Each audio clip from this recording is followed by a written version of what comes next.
una que se fue. Bueno, sí, quédate ahí porque Sí. son computadoras nuevas, yo esta no las sé manejar. Bueno, No sé cómo cambiar la cámara, pues no las veo. vamos a empezar también eso, pero intentaremos aprovechar lo más posible. Volvemos a trabajar el tema de lenguaje y subjetividad. Se presentan 4 trabajos. Bueno, el trabajo de Ana Paula Oliveira, el de Rodolfo Leiva, el de Claudia Lemo y el nuestro apoyo de representación de los grandes de la producción del trabajo. Mi nombre es Liliana Patri, pero es un trabajo hecho con Patricia Luján y Florencia González.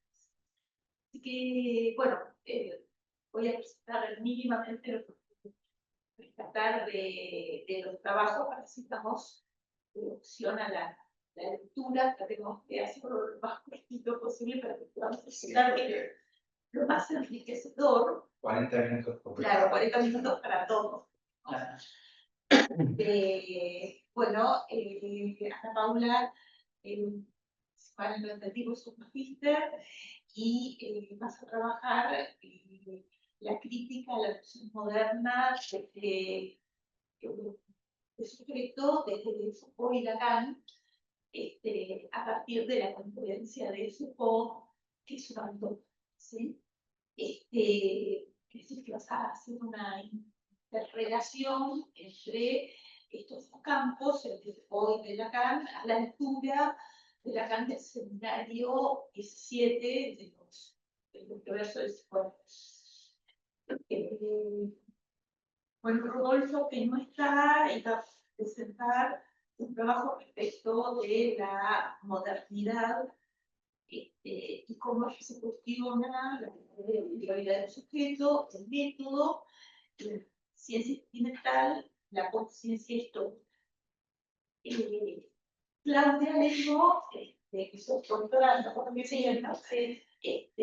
a hacer un recorte de su tesis doctoral, dedicada a la subjetividad e intersubjetividad de los trabajadores en el contexto sociocultural actual, y en esta oportunidad iba a analizar las corrientes psíquicas y de defensa de los trabajadores contra el diagnóstico de autismo. Y en nuestro caso, con Florencia González y Patricia Luján, trabajamos sobre el proceso primario y satisfacción, que corresponde, digamos, es un punto de nuestra investigación de la noción de satisfacción en la obra freudiana. Somos integrantes de la cátedra del freudismo a luces, y por lo tanto trabajamos temas muy freudianos en la articulación a Lacan, y temas que hacen al dictado de nuestra materia. Entonces, en esta oportunidad, digamos, la investigación nuestra responde a la concepción de satisfacción en la obra de Freud, y lo específico es trabajar el proceso primario y satisfacción, ¿sí? Así que, bueno, vamos a dar lectura a los trabajos, tratemos de reducirlos, tratando de poner lo más esencial, porque me parece que es más rica los trabajos que hemos posibilidad de leernos, la discusión me parece que es mucho más interesante.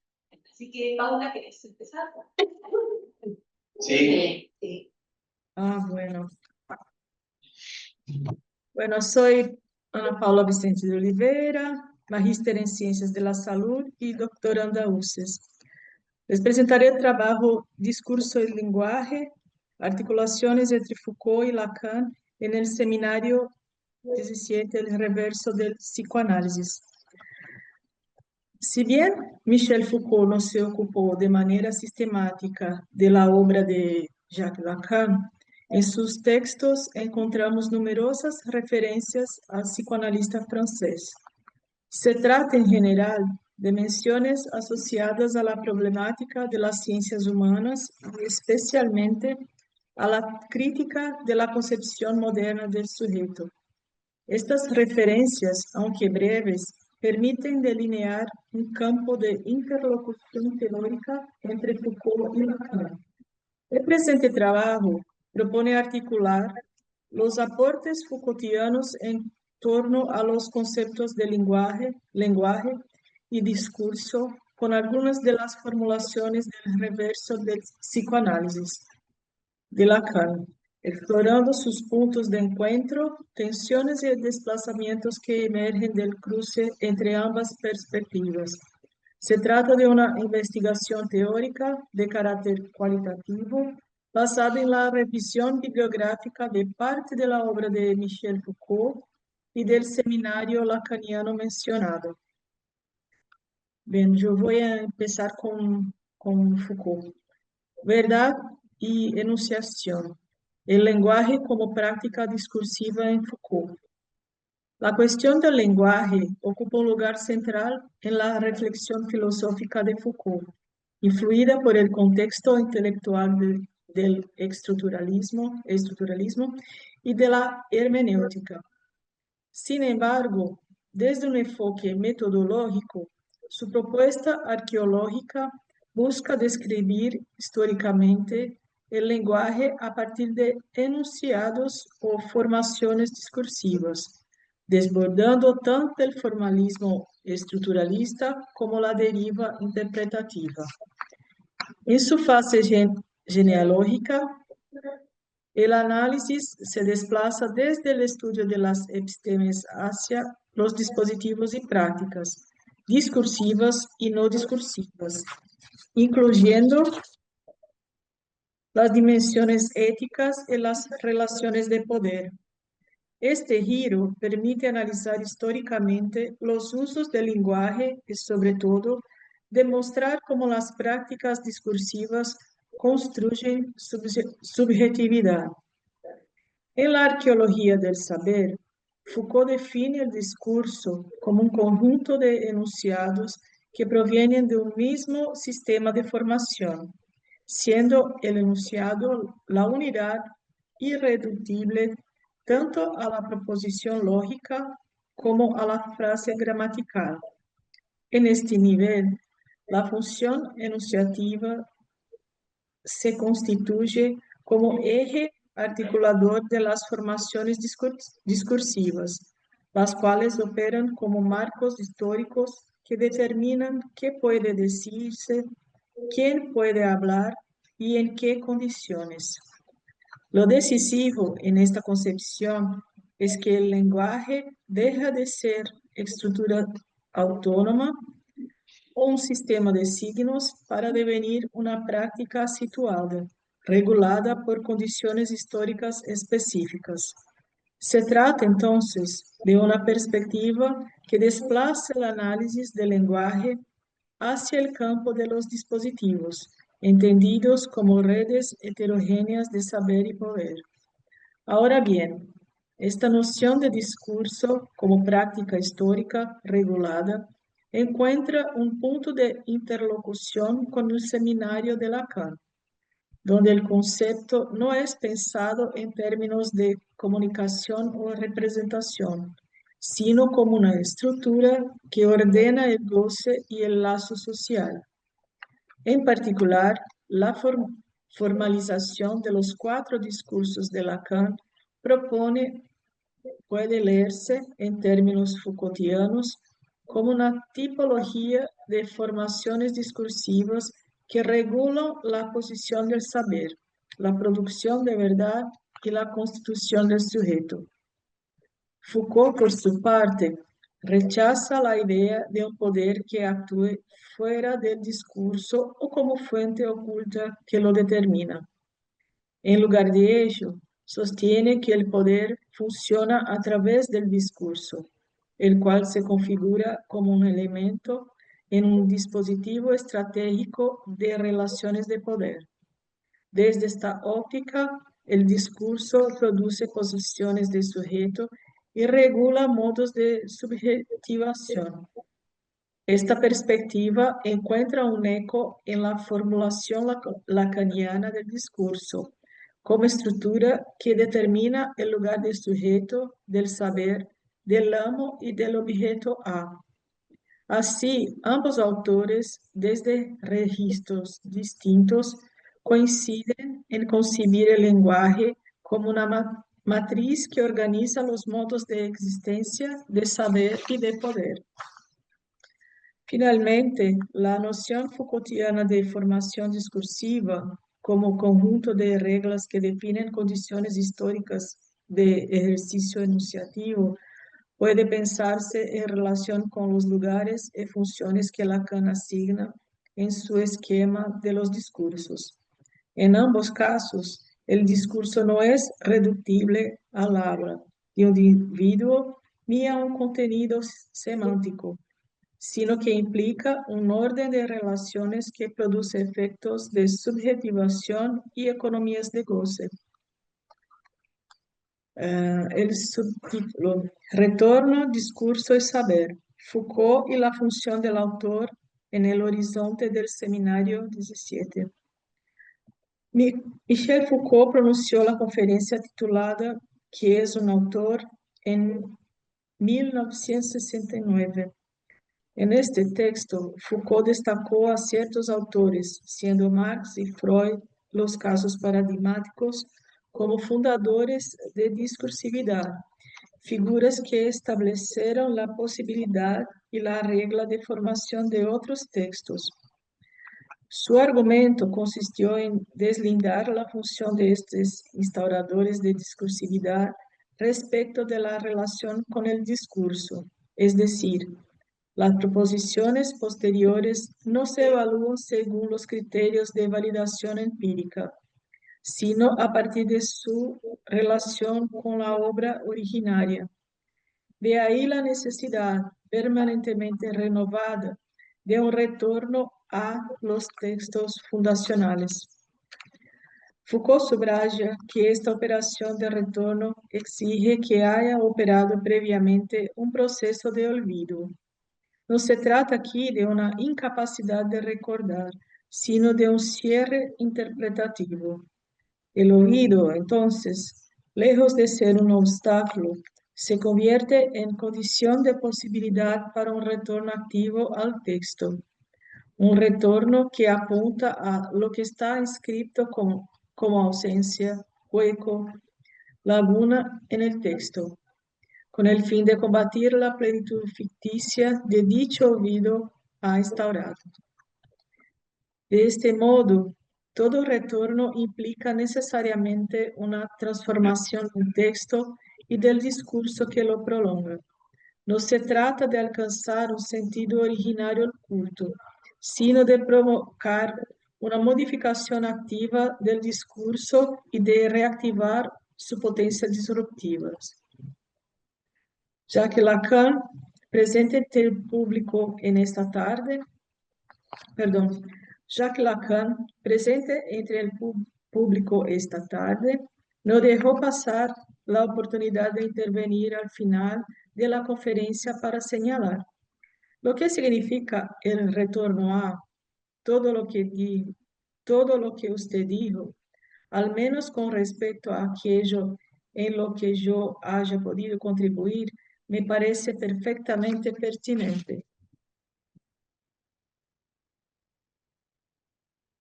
En este contexto, el seminario 17 de Lacan puede leerse como una respuesta implícita y al mismo tiempo una radicalización de las problemáticas planteadas por Foucault en torno al retorno a los textos fundamentales y la función productiva del saber en la constitución de los discursos. Lejos de concebir el saber como una instancia neutra o acumulativa, Lacan lo sitúa como un operador estructural de goce que incide en la constitución del lazo social. La teoría de los cuatro discursos, formulado en el reverso del psicoanálisis, se inscribe así en una lógica que problematiza no solo las posiciones del sujeto y del saber, sino también los dispositivos desde los cuales se produce y se transmite el discurso. En ese punto se vuelve necesario explorar los elementos y la dinámica interna de estos discursos, sus lugares estructurales y su relación con el lenguaje, el goce y la verdad. En el seminario 17, El reverso del psicoanálisis, Lacan plantea los 4 discursos, el del amo, el del universitario, el de la estética y del analista, como modalidades estructurales de lazo social, articuladas por su lógica interna y sus determinaciones específicas. Estos discursos se presentan como dispositivos de enunciación estructurados en torno a ciertas relaciones fundamentales y definidos por 4 lugares: agente, otro, producto y verdad, así como por 4 elementos, perdón, así como por 4 elementos que rotan en dichos lugares: el significante amo, el saber, el sujeto dividido y el objeto A. En cada uno de los 4 discursos, estos elementos se reordenan ocupando distintas posiciones, determinando así una lógica singular de lazo social, producción de saber y gestión del goce. En el funcionamiento de estos discursos, la verdad instaura una paradoja. Opera como aquello que permanece oculto, pero que, no obstante, determina el discurso. Cabe destacar que, mientras las 3 posiciones restantes del esquema establecen una dirección de sentido, el lugar de la verdad incide tanto sobre la gente como sobre el otro. De este modo, cada discurso se define no por lo dicho, sino por la disposición de sus términos. Cada uno constituye una economía singular de goce, una lógica de circulación de saber y una relación de medio decir con la verdad. Las relaciones constitutivas que estructuran los 4 discursos permiten abordar un eje fundamental del seminario. Lacan postula que el saber funciona como medio de goce. Esta formulación lleva a cuestionar, primero, qué estatuto del saber está en juego y, segundo, cómo varía su función específica según la posición estructural de S2 en cada formación discursiva. Esta variación exige un análisis detallado de las particularidades que adopta el discurso histérico y el discurso analítico, donde su operación resulta decisiva. Lacan profundiza esta cuestión al señalar que con el saber, en tanto medio de goce, se produce el trabajo que tiene un sentido oscuro. Este sentido oscuro es el de la verdad. Este planteamiento alcanza su más, perdón, Si podés, digamos, concluir, porque ya estamos muy justo sobre la hora, para que podamos. sí. ¿Sí? Gracias.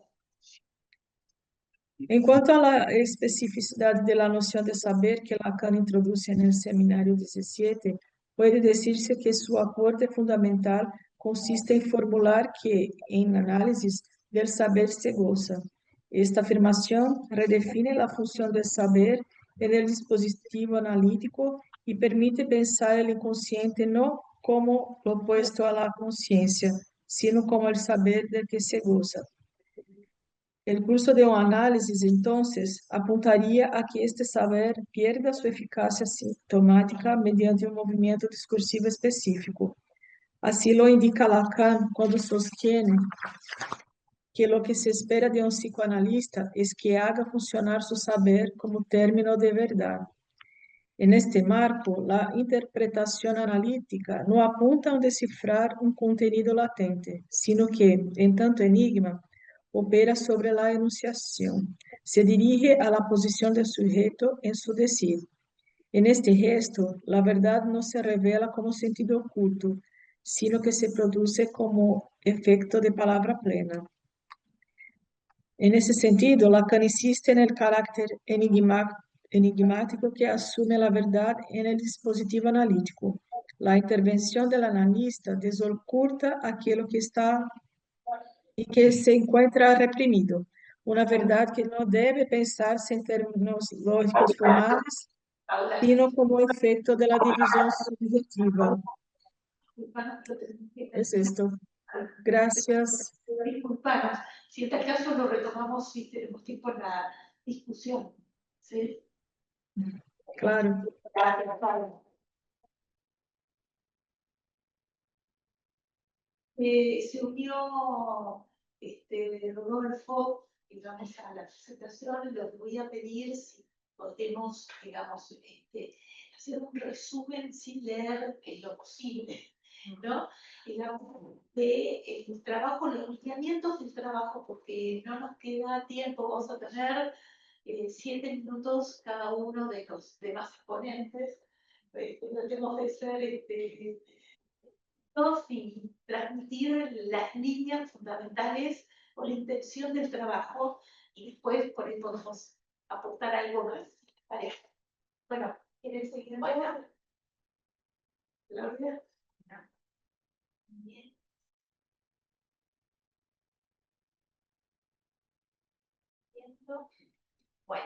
Bueno, yo voy a hablar acerca de reflexiones sobre trabajadores con diagnóstico de autismo. Bueno, voy a hacer algunas puntualizaciones muy rápidas debido a, bueno, lo acotado del tiempo, ¿sí? A lo largo de los últimos años se han producido en el ámbito científico importantes modificaciones en relación a la concepción de autismo. La modificación introducida por la última versión del DSM abandona la designación de trastorno generalizado en el desarrollo, que incluía 5 subcategorías: trastorno autista, síndrome de Rett, trastorno desintegrativo infantil, trastorno de Asperger y TGD no especificado, por una única denominación: trastornos del espectro autista. De esta manera, el diagnóstico de autismo habría pasado a multiplicarse. El DSM se ha ido promoviendo lo que más teníamos: la inclusión de muchas variantes de la normalidad bajo la rúbrica de enfermedad mental, con el resultado de que el concepto nuclear de trastorno mental queda grandemente identificado. El autismo se tornó en el último tiempo un campo de batalla entre distintas teorías y abordajes clínicos. Bueno, rápidamente decir y mencionar que para la neurología el eje central para comprender el autismo es el trastorno del neurodesarrollo. Y para el cognitivismo, estos pacientes presentan un trastorno en el procesamiento central, presentando una imposibilidad para interpretar la conducta de los demás. Bien. Desde el psicoanálisis, la comprensión del autismo se ha ido modificando. En un inicio se consideraba que la base del síndrome era un déficit en el suministro afectivo. Años más tarde, Winnicott plantea su hipótesis teórica acerca de que el autismo se trataba de una forma de esquizofrenia, considerando que las carencias en un vínculo temprano constituyen las causas del trastorno. En este sentido, el autismo se define como el fracaso más grave del acceso a la intersubjetividad. Bien, bueno, sintéticamente mencionar los aportes de David Malansky acerca del autismo. Malansky mencionaba que es de suma importancia destacar el autismo precoz y sus derivaciones posteriores, porque permiten realizar hipótesis sobre perturbaciones en las actividades y mecanismos psíquicos que corresponden a etapas iniciales del desarrollo pulsional y yógico.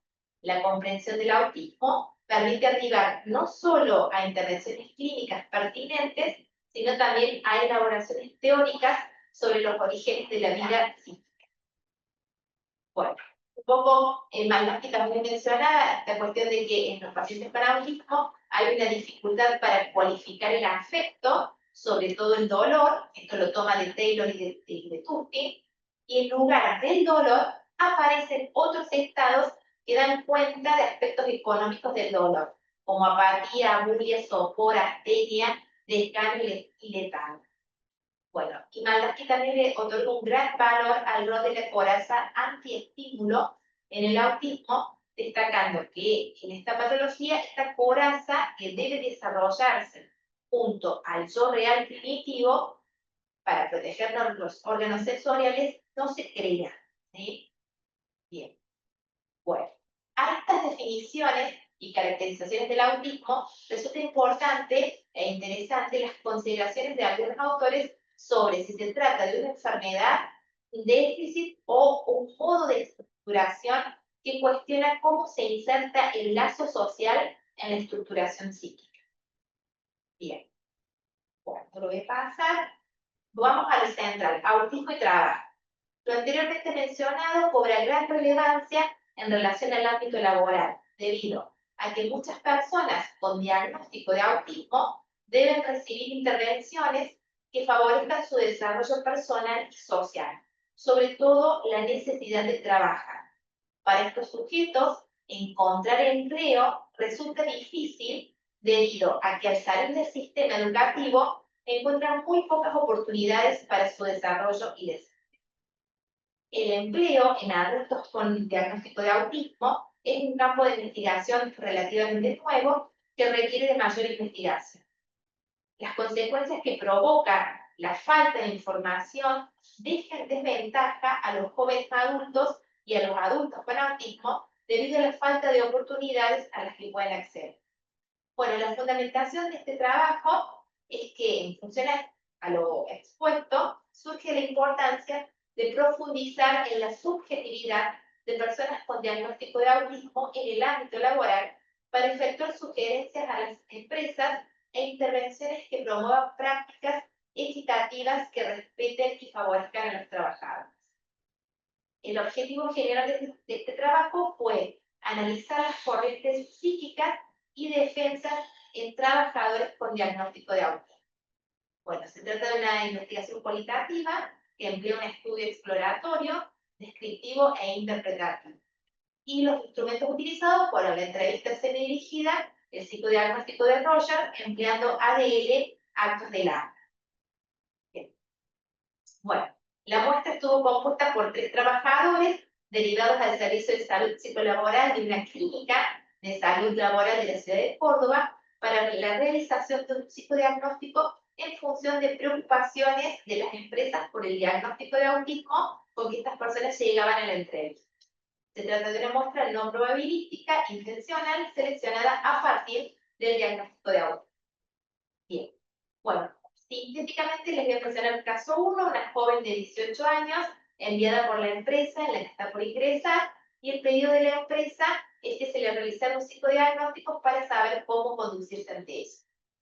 Acá, bueno, recorto un poquito y digo que, a ver, su hermana de 9 años fue diagnosticada con síndrome de Asperger, razón por la cual todos los hermanos los evaluaron y a ella en el 2019 se le diagnostica con trastorno del espectro autista. Bueno, ahí ya lo resumo.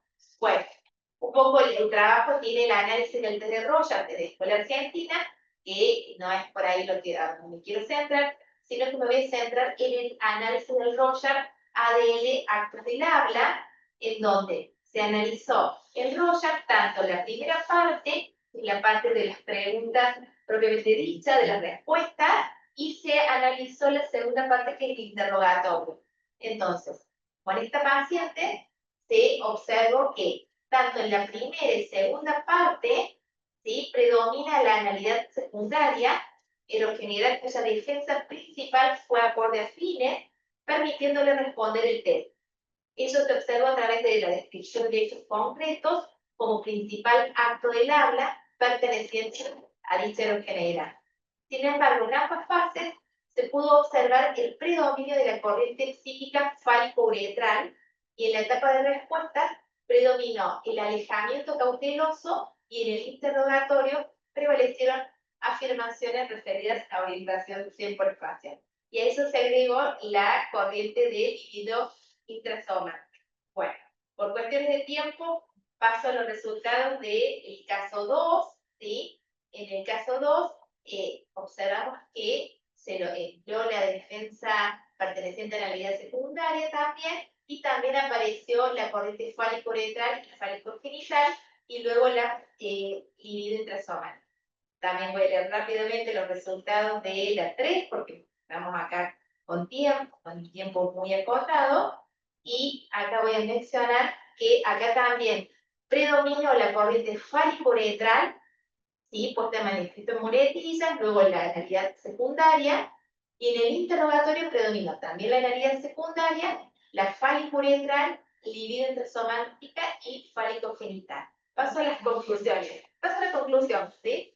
Bueno, el análisis de las respuestas y expresiones en el interrogatorio del test de Roger empleando ADL permitió profundizar en la subjetividad de estos casos a través de hipótesis diagnósticas más refinadas. Una de las principales conclusiones está relacionada con el diagnóstico de autismo a sujetos fóbicos y con problemáticas del desvalimiento, apareciendo fuertes mecanismos de evitación y desestimación del afecto. Contrariamente a lo esperado, no apareció en ninguno de ellos la oralidad primaria, pero sí puede decirse que en estos casos eran personas fóbicas pero diagnosticadas como autistas. Las sugerencias de intervenciones en el espacio laboral estuvieron relacionadas con el tipo de tareas en las cuales eran más efectivos y la intensidad de las presiones que pueden afrontar, como también los estilos de liderazgo. Pero básicamente está fundamentado en que bueno, hubo una gran presencia de corriente fálico-uretral y libido intrasomática en estos pacientes diagnosticados, entre comillas, como autistas. Bueno, simplemente eso. Les presento, mi nombre es Rodolfo Leiva, yo soy oriundo de la ciudad de Rosario, ahí estoy actualmente en este momento, y trabajo en la sede de San Francisco, Córdoba, obviamente en la carrera de psicología, en la cátedra de fundamentos de filosofía y de aspectos éticos, con lo cual, como verán, mi investigación, o la investigación que dirigí junto con otros colegas y estudiantes, tiene que ver con lo filosófico. Y bueno, nos propusimos en este contexto, dado el contexto de la carrera y el contexto que me tiene a mí como director del proyecto, hablar un poco de los aportes del pensamiento moderno a la lingüística, en términos muy generales. Mi idea era presentar un balance del proyecto, porque bueno, estamos en etapa de finalización. Así que, bueno, en principio muy agradecido de la universidad que apuesta a la investigación en este contexto tan difícil, no solo acá, sino, ¿no?, en muchas regiones del mundo la investigación está siendo atacada por muchos lados, así que siempre es un verdadero placer poder reconocer los esfuerzos que hace la universidad para sostener la investigación de calidad. Y bueno, un poco comentarles en 2 párrafos que trabajamos. Básicamente nos detuvimos a trabajar los aportes del pensamiento moderno a la lingüística, al problema del signo, en la etapa temprana, ¿no? Entre los primeros autores del pensamiento moderno, fundamentalmente Bacon, Descartes, bueno, la tradición empirista, Hobbes, Locke, bueno, el racionalismo, ¿no?, con Descartes, por supuesto, pero también con Leibniz. Y un poco la idea que fuimos trabajando con los estudiantes y con los auxiliares de investigación fue efectivamente cómo este pensamiento, a la vez que discutía con la tradición clásica y escolástica, y entre ellos también, por supuesto, aportaron numerosos y fecundos, vale la redundancia, aportes a la lingüística, ¿no?, una disciplina que en general se concibe como nacida ya madura en el siglo XX, ¿no?, con Saussure y Benveniste y toda la lingüística del siglo XX, la lingüística comparada del XIX-XVIII. El siglo XVII dio muy interesantes debates sobre este tema, así que bueno, sobre eso nos dedicamos. Un poco el nombre de la ponencia tenía que ver con contarles al menos brevemente un artículo que publicarán ahora en la revista de Filosofía Latinoamericana, ahora en octubre, sobre la posibilidad de pensar a la filosofía cartesiana como una gramática, que, digamos, implica algo más que reglas sintácticas y reglas de la correcta expresión, sino que implica también reglas de la correcta cognición, ¿no? Entonces, de alguna manera, pensar las reglas cartesianas metódicas como reglas para pensar correctamente un discurso racional correcto, bueno, me parecía que era significativo como problema. Así que bueno, sobre eso trabajamos, sobre eso trabajé. La idea, insisto, era brindarle, aunque sea unos párrafos de los aportes de Leibniz, de Hobbes, de Locke, de Bacon, sobre el problema del lenguaje que trabajaron no solamente los auxiliares docentes, sino también los estudiantes. Pero bueno, quedará para otra ocasión, quedará en el repositorio para aquellos interesados. Así que bueno, sobre esto quería comunicarles un poco nuestra experiencia allí en San Francisco. Muchas gracias. Gracias. Gracias. Bueno, yo les comento lo que estamos trabajando, venimos de la investigación sobre la noción de satisfacción en Freud.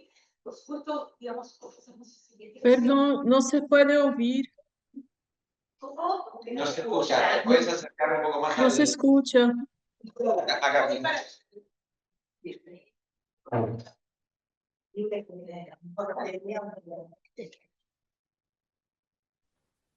Sí, ahí se escucha mejor. ¿Escucha mejor, Paula? Bueno, Sí, dice que sí. nuestra idea fue ubicar las diferentes nociones de satisfacción en la obra de Freud. Nos encontramos con que las hipótesis de las que partíamos cuando terminamos estas cuestiones en una investigación ya presentado a su finalización, nos encontramos con que tendríamos que volver a hacerla toda de vuelta.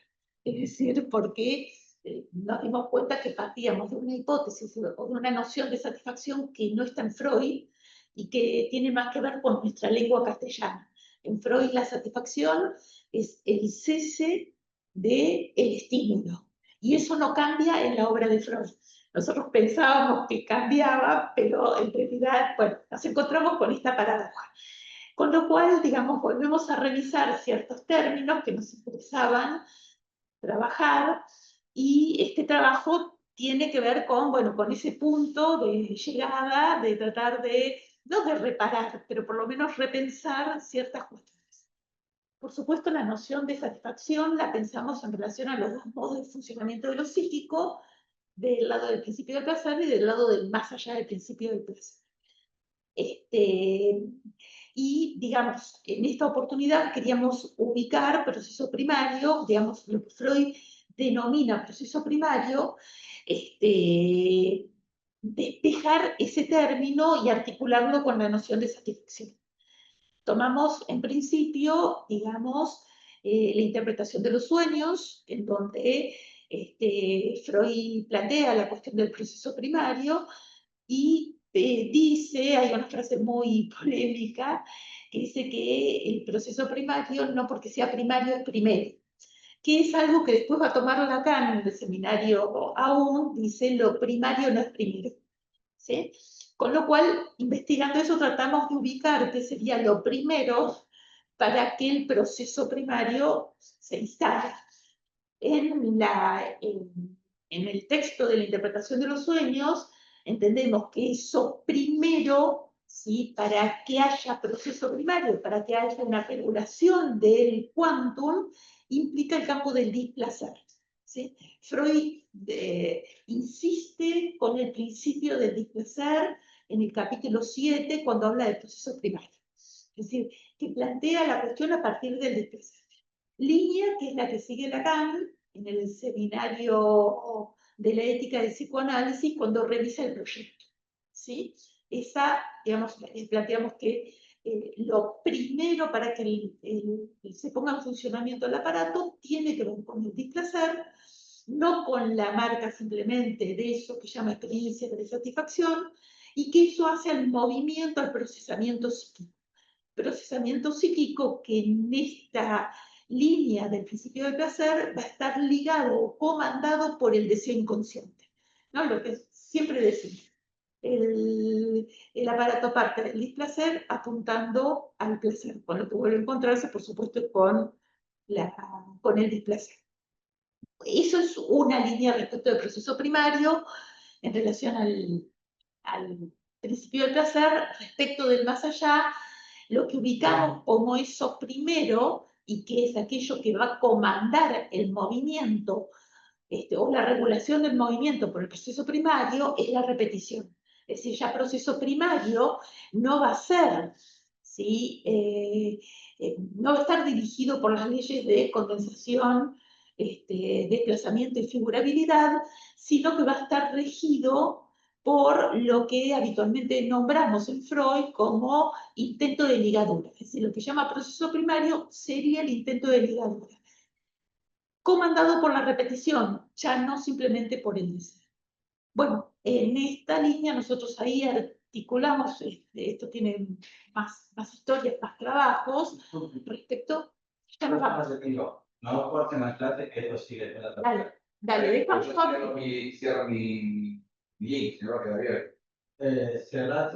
No corten la clase queda seguir. Igual yo cierro el mío. Cierro el abierto. Sí, el tuyo sí está Perfecto. Gracias. Bueno, y después articulamos la cuestión de la satisfacción en relación al masoquismo erógeno, la repetición y proceso primario. Esto es, digamos, en pocas palabras, la cuestión. Así que bueno, demos lugar a los intercambios, aunque sea, me resultaron